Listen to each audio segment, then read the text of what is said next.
Hey everyone! Welcome to Be the Change. My name is Lily Mott, and today I'm going to be talking about how change comes when you become who you want to be. I am so excited to introduce my guest this week because his personality is larger than life, and I had so much fun talking with him. This week's guest is Ellis Lloyd Jones, and he is a Welsh TikToker with almost 200,000 followers, and he's working with the Welsh government to raise awareness about issues in his country. And he's also a drag queen. Ellis has done some great work with his social media platforms, and I am excited to share his story with you. So, without further ado, let's get started with this episode featuring Ellis Lloyd Jones.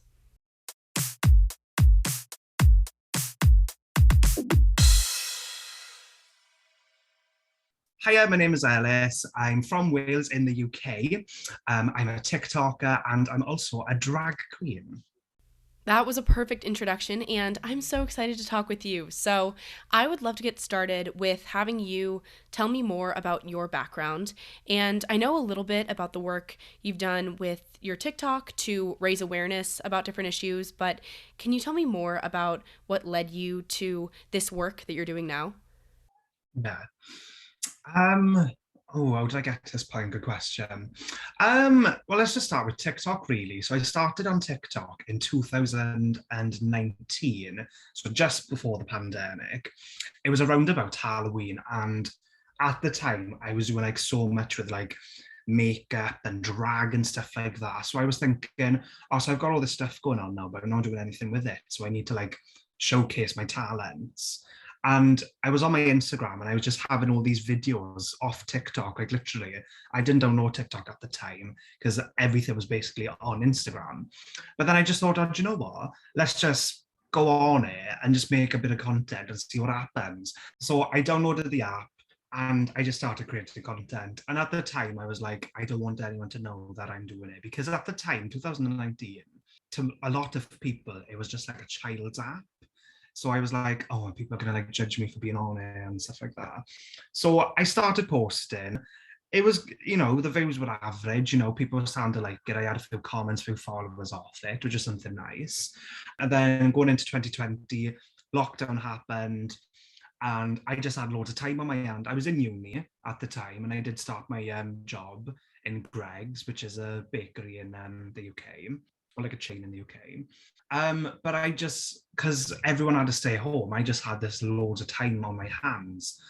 And I'm a very creative person. I'm far from academic. I'm not sure how I passed uni, but like I had all this amazing ideas in my head and like this drag in my cupboard, and I had like these costumes and I had these stuff that I wanted to do.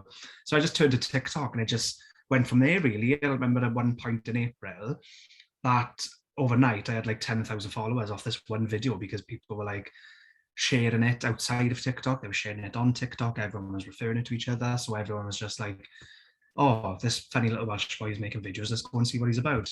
And really, it's just gone from there, really. I've had like, since I think it's like since lockdown, the amount of opportunities I've had is mostly through what I've had off TikTok, which is really cool. Because that's always something nice about TikTok. That it's always been this platform for me to just like advertise myself in a way. And that's like how people know me. Like they know me as Ellis from TikTok, which is mad.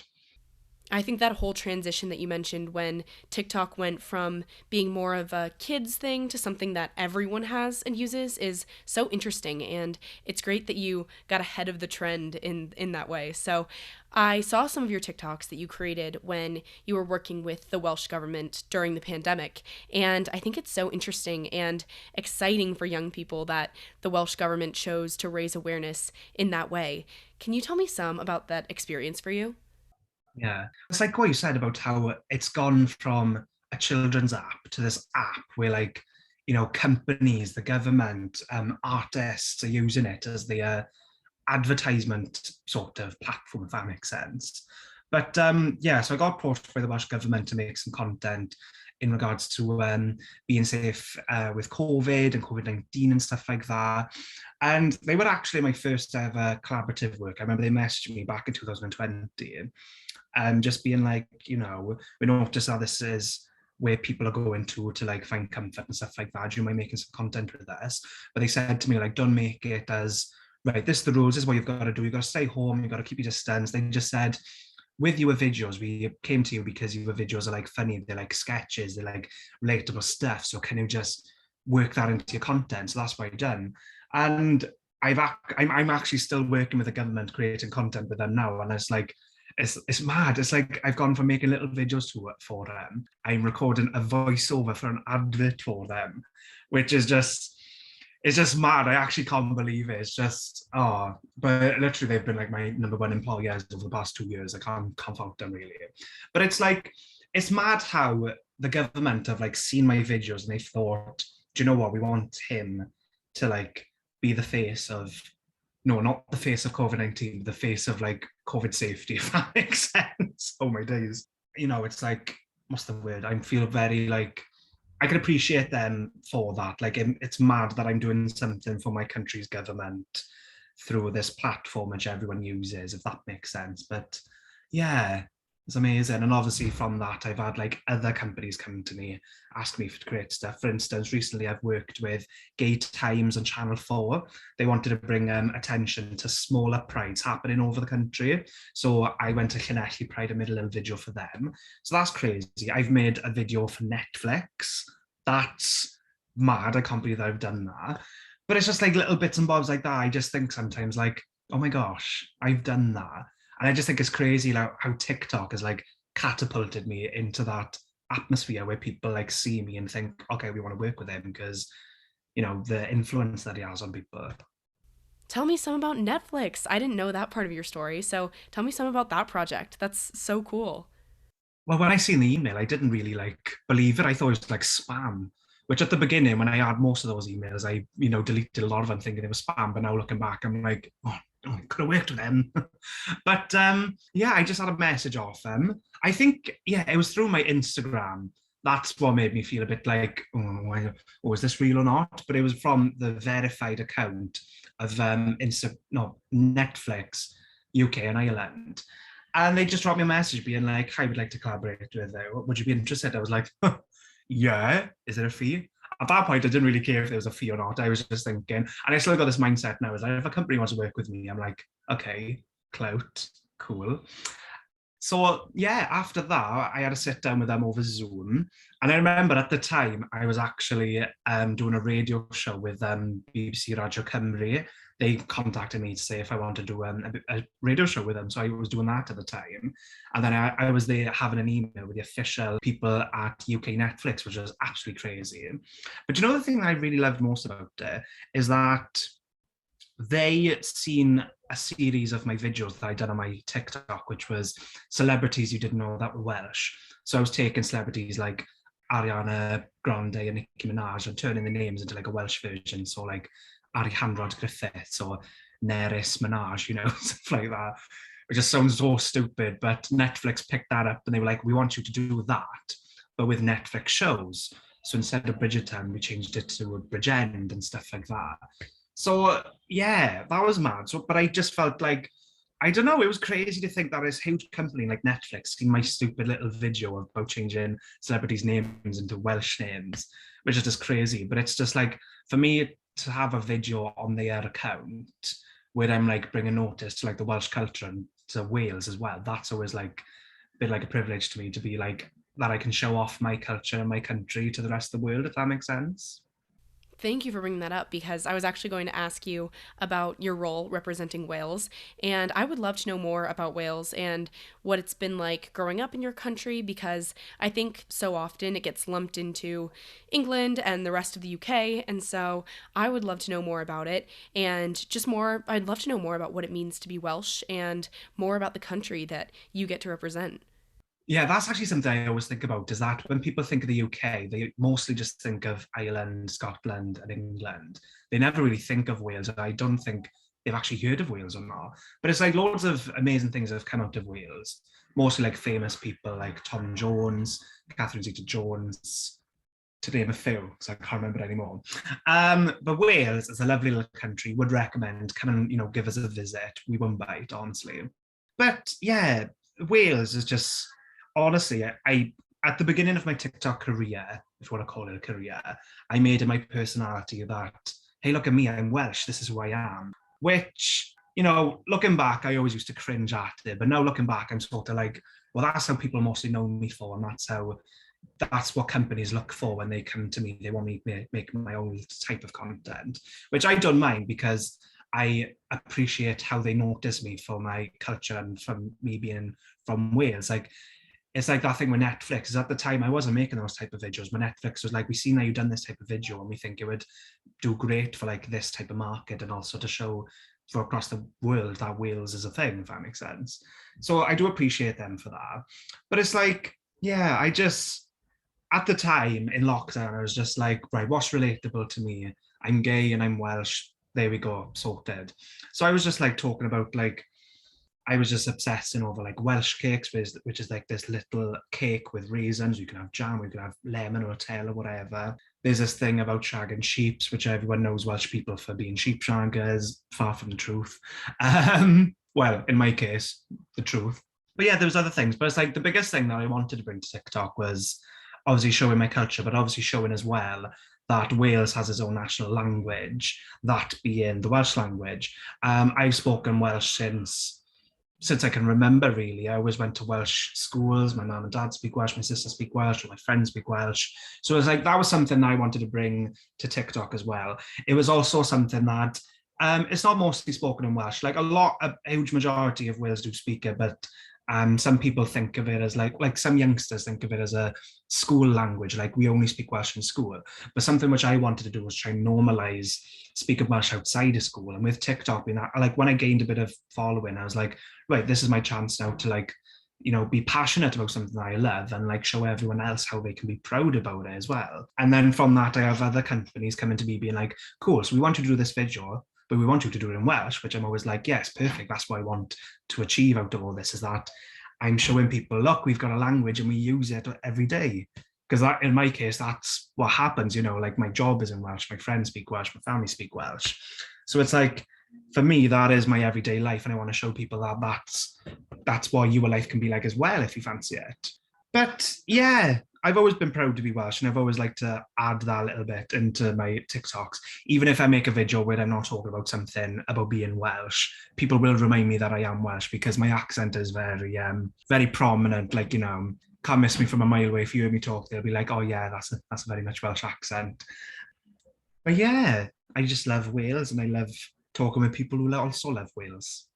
Thank you so much for sharing that. And I think it's so special that you get to represent your country and share that love. I think it's great. So, switching gears a little bit, you are so confident and sure of yourself and the work that you're doing, and that comes through just talking to you. So, I would love to talk with you about your path to get to this point of being so comfortable and so confident with being yourself.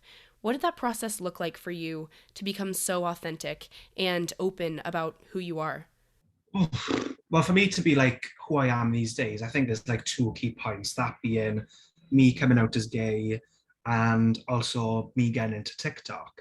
So I grew up in the South Wales valleys, which are sort of, I've always seen it as it's always sort of black and white. There's no grey area. So it's like you're either this way or you're that way. That's how it's always sort of felt, like you're crammed into this little box. These days it's completely changed. Like, I see people back home who are also gay, who are sort of like me, and they'd be like, oh yeah, I love being here and stuff like that.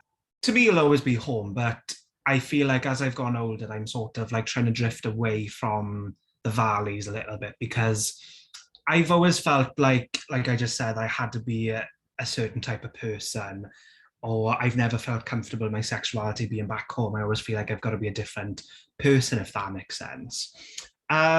But it's like when I came out as gay, everyone around me was perfectly fine. Everyone's really lovely. But there was always that little bit of uncomfortableness I sensed off people. Like people like, boys will make sure like, oh, I'm not talking to you obviously because, I don't want to fancy me and stuff like that. Then I'd always have it off the girls. Like I used to wear makeup. So I'd always have girls come up to me being like, oh, do you want to be a girl then? Is that what you want to, is that what we want to be? And it's like, no, I'm just a boy wearing makeup. But obviously that was difficult for them to understand. So it's like, yeah. But since then I moved down to Cardiff for university. So that was like another big step really for me, because it was like, I think everyone was the same when they got to uni. It's like, right, I'm going to be this different person. I'm going to be the person I want to be, which I was for quite a lot of time, but there was still that little bit in me which didn't feel like I had that enough confidence to go and speak to people, go and like socialize with people, or I didn't feel like I fitted in certain places. So that was also something. But it was nice moving down to Cardiff because it was like there's a huge gay scene in Cardiff, so I felt welcomed when it came to that. Um, but then TikTok came around. I had all that time during lockdown to like become this personality online, and it was always something I made sure is that I was showing 100% myself, and that being this queer person who I know or that everyone knows today. Like I've always shown myself as who I am on my TikTok because I'd hate to like make myself be this type of person and then have to stick with that the rest of my life. So I was like, right, okay, this is who I am. This is what people's gonna get. And the rapport I had from that was absolutely amazing. Like everyone loved me for who I was. They loved my content, and I've always had positivity through TikTok, which I think that's given me the confidence that I have today, where it's like I can go somewhere and people might recognize me from TikTok, and then I always have that sort of nice straightaway reaction of like, oh, cool, yeah, we want to talk to you, we're interested in you, if that makes sense. Um, but yeah, TikTok has really given me that confidence. I've always wanted to say that I've been confident. Like I always used to be in the school plays. Um, I always used to get on with people. I was very much a people person, which is completely different these days because I'm very much introverted these days.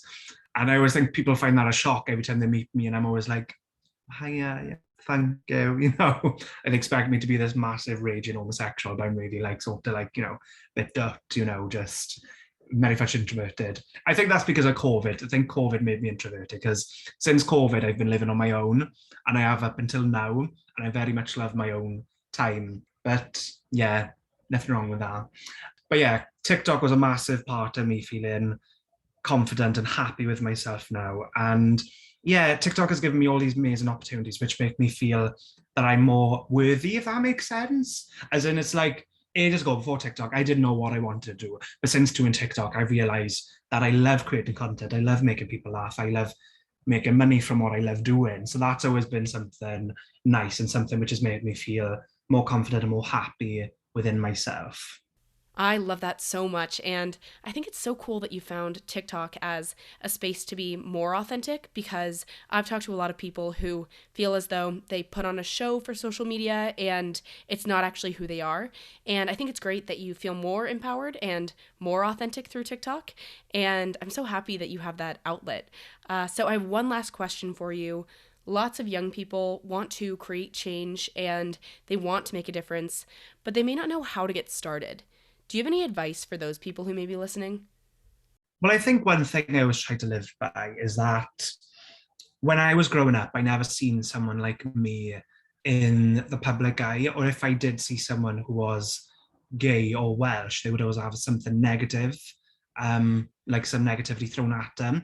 So I always like to think like I never seen someone like me growing up, so I have to be that person for the next generation, if that makes sense. Or yeah, and with that, I just think, okay, be who you want to be and do the stuff that you want to do. And yeah, I think that's something I always like to keep in mind. And like something I always tell people is like someone's going into TikTok, they'll always be like, oh, give me tips. I'm like, well, mostly it's just like you learn as you go along. But I think the biggest thing I tell people is like, have fun while you're doing it. Do something that you want to do. Because yeah, like you said, they like some people like fall into this trap of that they're putting on a show. Like at one point I did do that. Like I was sort of making the content which people wanted to see, but that was meaning that okay, they didn't want to see this type of content, so I got to show in this content. So in that sort of sense, I was like, this content being the full-on Welsh stereotype, this other content being my drag content. I really wanted to show the drag content, but no one was interested. They only wanted it, they only wanted me for this type of content. So yeah, but I'm sort of out of that trap now. I'm literally just doing whatever I want, and I'm happy doing that because the thing with TikTok is that there's a thing for everyone on there. Like you will always find your niche market. There will always be people who are interested in what you were doing. You just got to go and take that risk of being, here I am, this is what I like to do, like and subscribe. But yeah, I think that's the biggest thing is that if you're confident or if you're not, just go out and do whatever you love doing. Be true to yourself and do what makes you happy. And if other people don't like you, block them.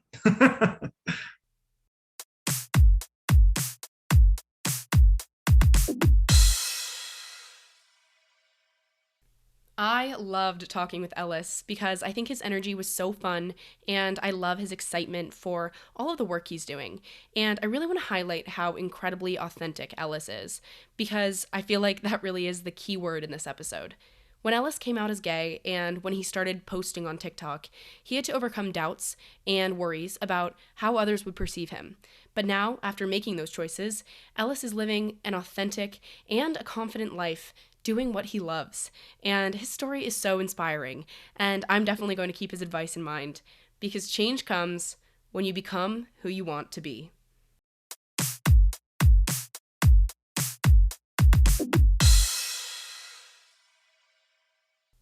Thank you so much for listening to this episode, and you can find Ellis on Instagram at @EllisLloydJonesX to get connected with him. If you want to talk about anything I mentioned, please reach out to me by email at lily@bethechangepodcast.org or on Instagram at bethechangepodcast. Tune in for my next episode, but until then, be the change you wish to see in the world. Bye, guys.